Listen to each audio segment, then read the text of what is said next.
Every fire department does something different based on their manpower, their situations, their protocol, and you have to learn the fire department's way. Nobody cares how you learned it in school, and sure as heck, nobody cares how you did it in your old fire department. Enchanted Sky Media.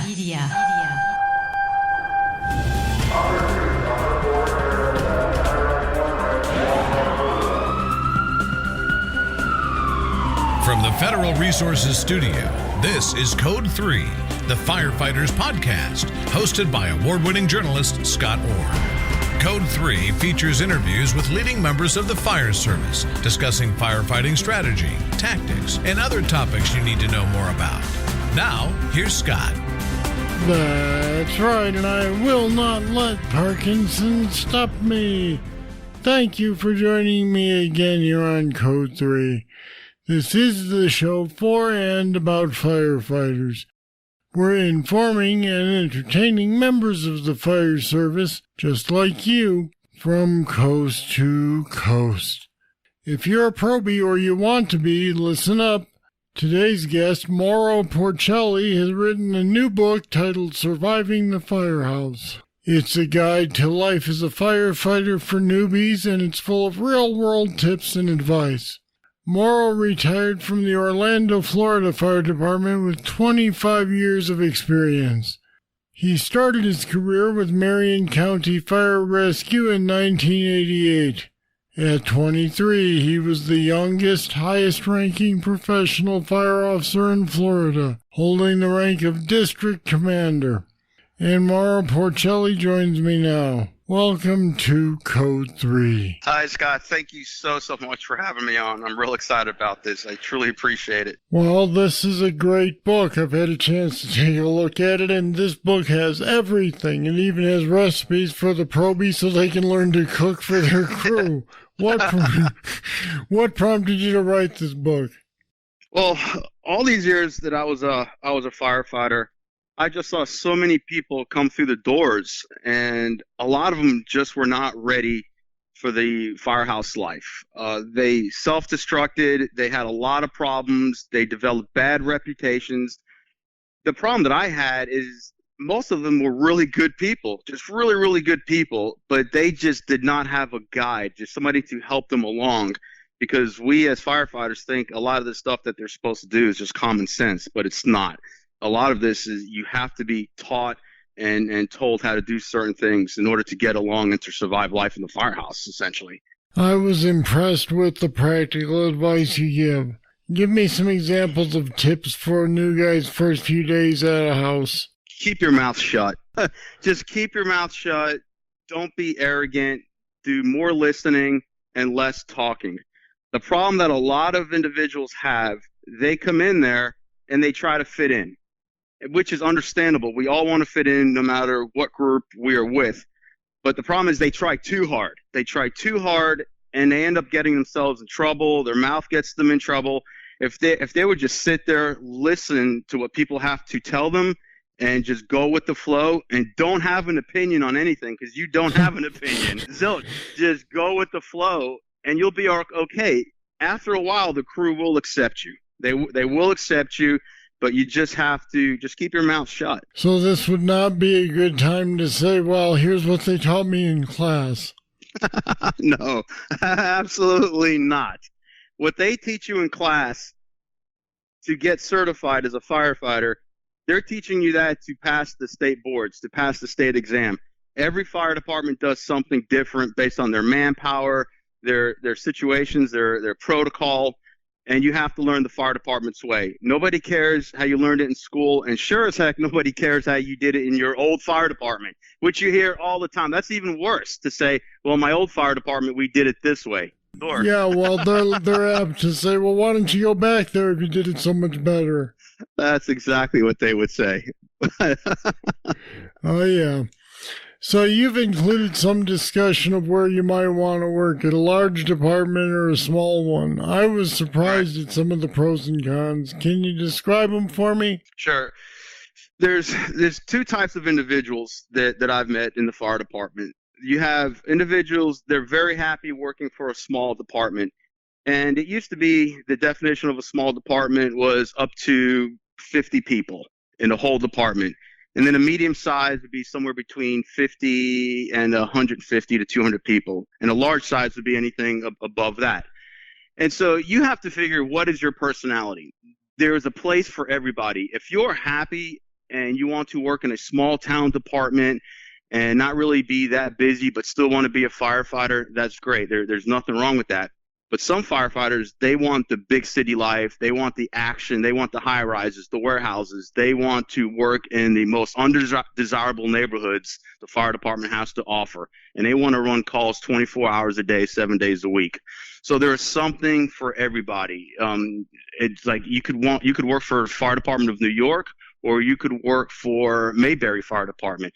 So what I try to stress in the book, just because you work for Mayberry Fire Department does not make you less of a firefighter as if you were a New York City firefighter. There's a place for everybody, but you have to determine what's good for you, because there are pros and cons to each one, but most of it is very subjective.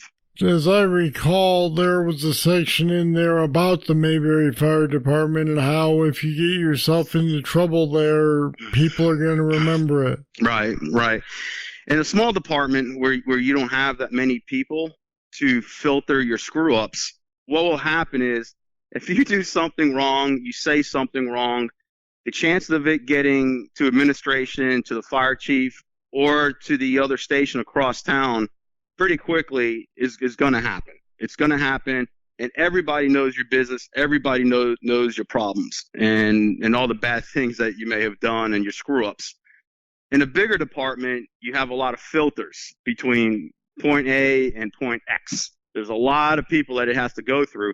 And by the time it gets to the end of that road, most people aren't even going to care, or they're going to forget about it, because you have a lot of filters in there and you're just a number. You're just one firefighter out of 500 or 5,000. And most people aren't even going to know you or remember your name. And then you write about the little black book. What's in that and why is it important? Yeah, there's, unfortunately, in the fire department, there's a downside. And the downside is sometimes we have rogue firefighters, we have rogue officers, and people tend to get in trouble. And a lot of times when people get in trouble, they don't deserve to get in trouble. And so what you have to do is you have to document, especially if you have a rogue person that is coming after you, a rogue person that is coming after your job, is just coming after your character. And this person is going to take you out, unfortunately. And you have to be careful. You have to watch yourself. Fortunately, like I said in my book, they're few and far between, but they do exist out there. So you have to document everything that somebody says to you, that if they are coming after you. If you know this person's coming after you and they're trying to fire you and terminate you, and for reasons that you don't think are justified, then you have to keep your own little black book and just keep notes about, what this person said to you, anything that you deemed to be harassing, or they're just demeaning you, et cetera, because this person's coming after you. And like I said, fortunately, these incidences are few and far between, but you just have to protect yourself. So let's talk about assignments. I read in your book that you think it's a pretty bad idea for a new guy to come in and say he wants to be on a truck or a rescue, but that's where all the good action is. So why is that a problem? Because that is where all the good action is, and you have to pay your dues. You have to pay your dues. Fortunately, I worked on all the units. I was on a rescue, I was on an engine, and I was on a tower truck. And they each have their role in the fire department.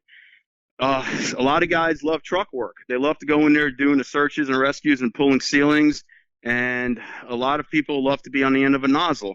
But in my department, especially in Orlando, the trucks, the tower trucks and the heavy rescues, they were really sought after positions, especially with the young kids. And understandably so, because they go to a lot of good calls, the extrications, the fires, etc. Now, the rescues and engines are going to those calls also, but the towers seem to go to more of them. And so it draws that new young firefighter to that spot. So what you have to do is you have to pay your dues in the fire department. And nowadays, A lot of people don't want to pay their dues. They just want to, first day on the job, just jump straight up and work the prize units, the prize stations. Well, you have to prove yourself. You have to do that by just staying in shape, training, constantly training, taking classes, keep your mouth shut, just seem motivated and do what's right for the department. And then eventually you will get one of those spots. But it could take a few years to do it. But you just can't say it in your orientation when you get hired. Hey, I want to be on that tower truck. I want to be on that heavy rescue and do special ops. Well, you got to work at it, kid. Okay, you need a few years on. But thanks for letting us know. I'll be back with more right after this. When that call comes in and you rush to head out, the last thing you're thinking about is your safety. But your safety is all Federal Resources thinks about. At Federal Resources, we work to make sure that every responder is equipped, trained, and ready to come home safely. You look out for everyone else. Let us look out for you. Learn more at federalresources.com.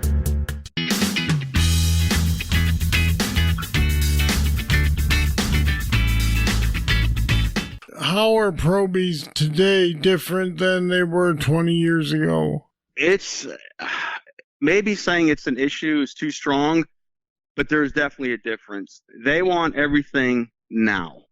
They want everything now, and a lot of them feel entitled to where they should get that truck spot right now. They should get that station spot right now.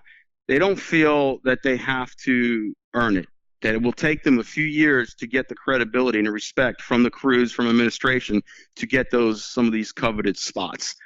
And a lot of these millennials, when you talk to them, they tend to not want to take you seriously unless you have something to offer them, such as, hey, I'm an officer on a tower truck, or I'm an officer on this engine company at this real busy station, and then they'll gravitate towards you.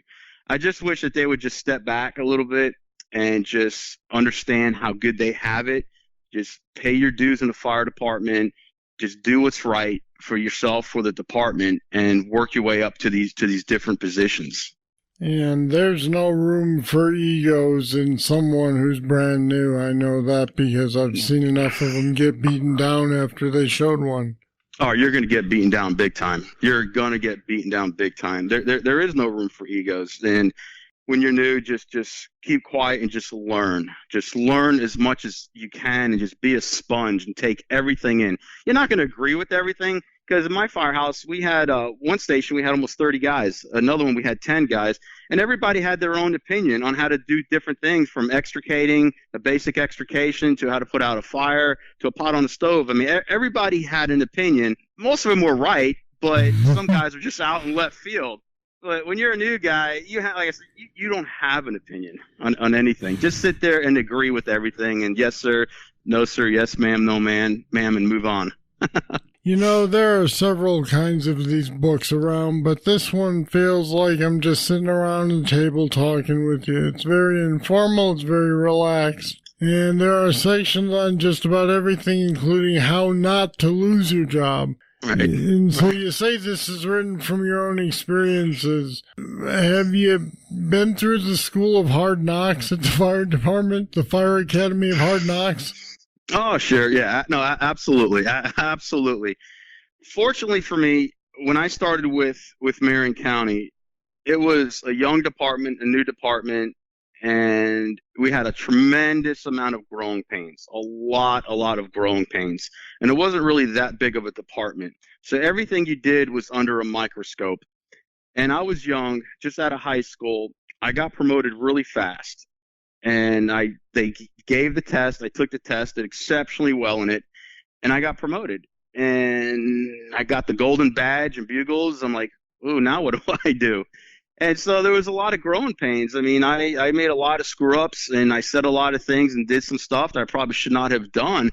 But what really helped me, honestly, is when I left that department, I went to the City of Orlando Fire Department, which was always my dream department.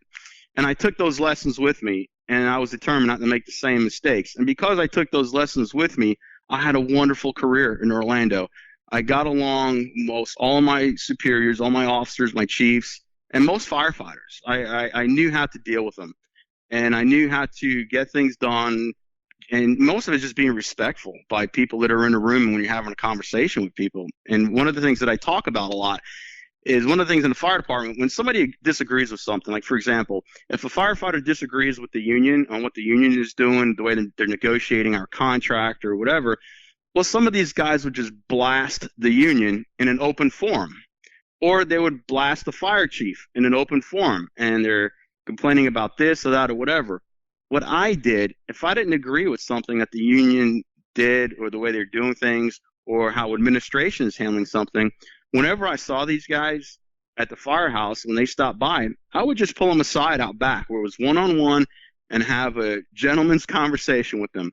And you'd be surprised of the information that you will get and what you can get accomplished if you're just respectful to people and talk to them in a normal tone of voice and don't put them in a defensive position, especially in a room with a bunch of people. And I learned that the hard way in my old department. And, fortunately, when I went to Orlando, like I said, I took these lessons and it worked. And I just wanted to share this advice with everybody. So tell me now the scariest situation you were ever in your career fighting a fire. Oh, wow. There was a couple of them, actually. There was nothing worse than being deep in a fire, in a warehouse fire, and you're running low on air. You're way back in there, you're running low on air, and you're lost. You can't find your way out. And your bells are going off. You hear other firefighters screaming in the background, and you're trying to find your way out.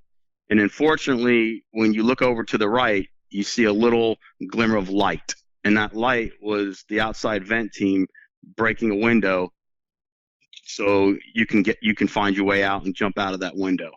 And I've had that happen a couple times, which was scary.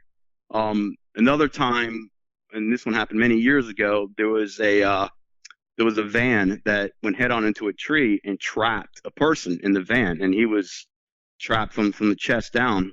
Well, 50% of this minivan was engulfed in fire, and this guy was starting to burn up. So I broke the window, jumped in there, and I covered his body with my body.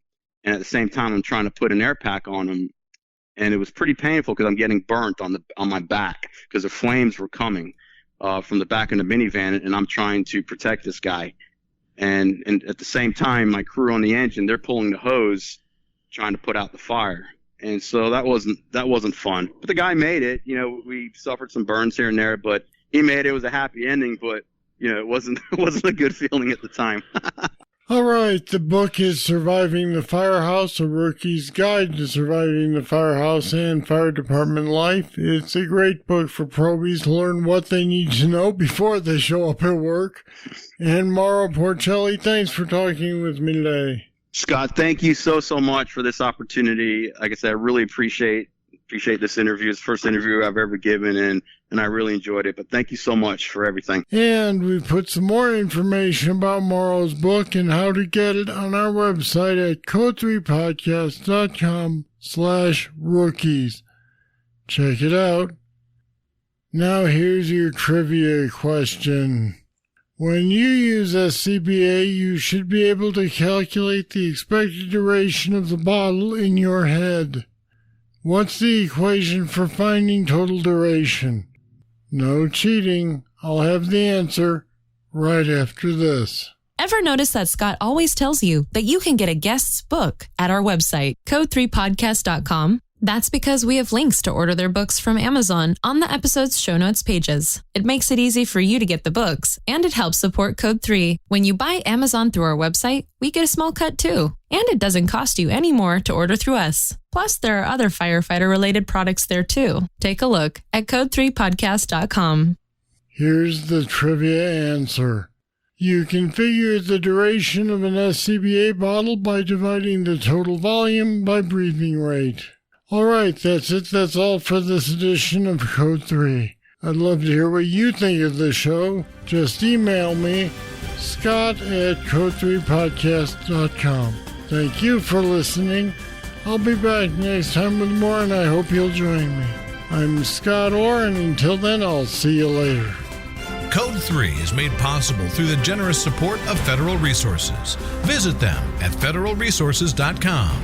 This show is a production of Enchanted Sky Media. To contact us, get more information on today's show, or to subscribe to the podcast, go to code3podcast.com.